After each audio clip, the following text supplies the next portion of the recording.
त्यात भगवंताने स्पष्ट उल्लेख केलाय की इथून पुढे मी मध्य भारतामध्ये दिशिला नगरी मध्ये यवनाच्या रूपात जेव्हा येईल, साईबाबा येण्याचे संकेत भगवंतानी 13व्या शतकातच दिलेले, यवनाच्या रूपात येईल दिशिला नगरीमध्ये मध्य भारतामध्ये.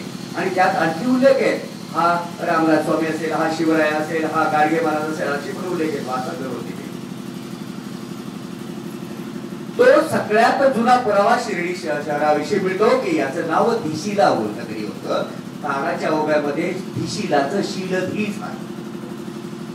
शीलधी, आता शीलधी शब्द काय याला सुद्धा फार मोठं असं एक संशोधनात्मक नाव आहे, शीलधी. आता शीलधी धीचा जर दुसऱ्या वेलांटी लावली तर धी म्हणजे बुद्धी, बरं का.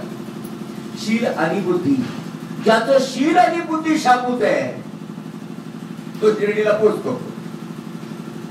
एक चारित्र्य संपन्न माणूस, सुशील माणूस हा शीलदीच्या वाटेवर पाय लावू शकतो, हे त्याचं प्री क्वालिफिकेशन. आता याला शीलदीला धीला पहिली वेळेला लावली तर त्याचा धीचा आशय होतो आशय, ज्याला आशय म्हणतो ना आपण, आशय साठा, ज्याला आशय म्हणतो ना आपण. शीलदी, शीलाचा साठा म्हणजे शीलवंत माणूस असेल, चारित्र्य संपन्न माणूस असेल तर तोच शिर्डीच्या वाटेवर जाण्याच्या योग्यतेचा आहे.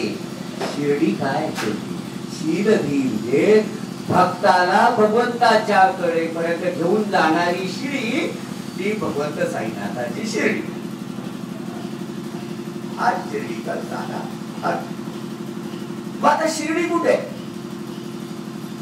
साई सच्चरित्रामध्ये भगवंतांनी फार सुंदर याचं उत्तर दिलंय साईनाथांनी.